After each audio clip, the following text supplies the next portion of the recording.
you gardening wonders, and welcome back to the plot.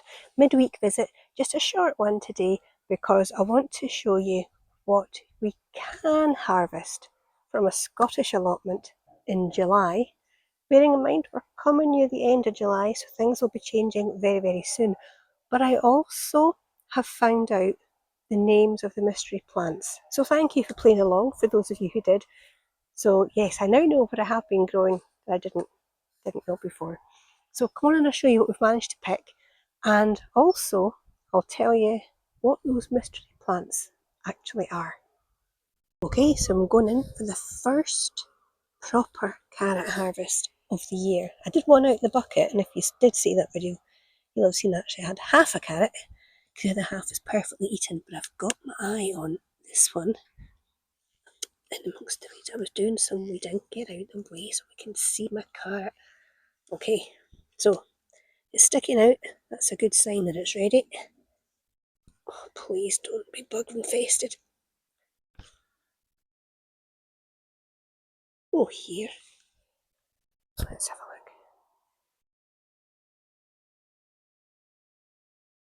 I think it's okay. A wee bit dark down here, which usually makes me slightly worried. No, we've had a lot of rain, so I think that's really all that is.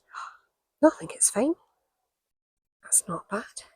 Oh, she says dropping it. The size of my hand. Right, let's go for another one.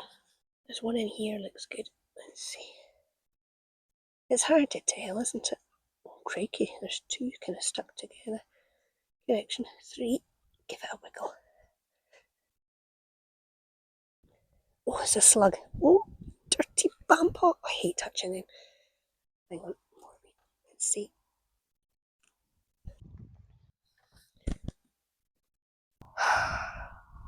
They're a little thinner than I would have liked. But at least if it's all edible, I suppose. You know, like not bug infested, then that's good. That's a win.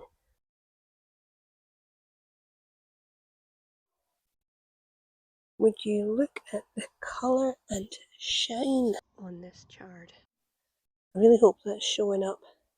That is absolutely gorgeous. I put it in the same bay as the beetroot. I mean, you all know you can eat the beetroot leaves as well. But look how healthy these beetroot leaves are. I know somebody's enjoying them, but still. Look at that.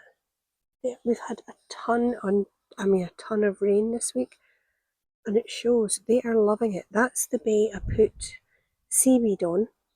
So I can honestly say I would recommend, if you can get seaweed or seaweed, dried seaweed, whatever you can get, use it as much as you can, because garden beetroot absolutely love it. I'm going to take some of that home. Look at the colour of that. That is striking. Absolutely gorgeous. I did show this plant on my last video, and I've actually seen another gardener talking about it, and it's made me realise that not many people possibly know about it, or less even grow it. But tree spinach. And yes, you can cook it just like spinach, or you could have the small little leaves raw in salads and things like that. But spinach just bolts for most people. It's one of those things we all seem to be struggling to grow. But this stuff really just is so easy to grow. The only thing you have to be aware of is that it will self-seed. So if you don't mind having a big plant, and like I say, it's tree spinach. I mean, it's not quite, I'd say maybe 4 feet tall, this one. And yet, like I said, it self-seeds. I've got another one over there. I don't mind. Is that in focus? I think so. My eyes have gone funny. I don't mind, but I wanted to just highlight it again because it is one to think of if you're struggling to grow spinach. Try that. It's gorgeous. Look at the colour on that. Right. Get in here and get some of this beetroot. Now, I did. I'll take this out. Twist. Oh, it's a big one. Well, for me, it's a big one. check that. Oh yes, thank you very much. There we go. 3 decent beetroot and look, decent leaves I can put in the salads and things if we so wish. It'd be better if I showed you the leaf and not just my hand. I'm delighted with that. I haven't had decent beetroot in years. I haven't been able to grow it for some reason.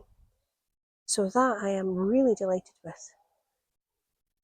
So that is one of the disasters. It was supposed to be Romanesco cauliflower and it's just bolted and gone rubbish, which is a shame because I really like them. So that has not gone well. But other things have, so we don't focus on the negative here. So here we have it. This is the harvest for today. I am so excited. Look at this. We have, start here, handful of raspberries, red currants, black currants. There's a few blueberries in there too, quite a few. I managed to get one decent kohlrabi, a little bit of broccoli from the little side shoots that are coming off, the carrots that I showed you earlier, a baby marrow. I'm taking him because he's a bit odd looking, so we'll take that. More rhubarb. It's coming to the end, which makes me very sad, but I'll take some of that. The chard, very good red onion, so I'm happy with that.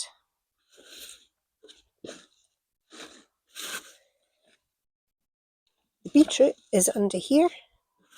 Some comfrey leaves for my lotions and potions.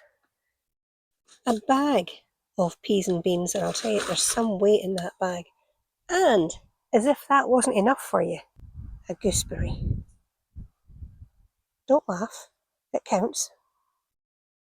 Right, I'm going to start with the plant identification to just let you know what I have found out so far, and I'm going to do this bit of the video showing you photographs rather than video because I did film today's video quite a windy day and I want you to get a really good, clear picture of what I'm trying to show you. Well, as clear as I can make it. We're going to start with this one. Ali suggested scabious and you win the prize, Ali. It's apparently called yellow scabious or giant scabious. Now this one with the gorgeous pink flowers, it's pink mallow apparently, and it does seem to be a bit of a spreader. I'm finding it everywhere. So if you have this growing in your garden, you didn't know what it was, it is, as far as I can tell, pink mallow. And finally, most information I can find out about this one is that it's called salsify, although I keep hearing people calling it salsify, which is driving me nuts. Salsify or goat's beard. That's about as much as I can find out that it's going to be. Salsify, goat's beard, something like that. I haven't seen anything else that it's likely to be. So there you go. Not a bad wee harvest for a day's work. Well, a little while. I don't know how long I've been here, but I'm quite pleased with that. A lot of things are coming in that are better than I thought they were going to be. If you have made it this far, thank you very much for doing so. Don't forget to check out the links in the description below. I do have a blog if you'd like to go and have a look at that. But other than that, until the next time, friends, you take care of yourself.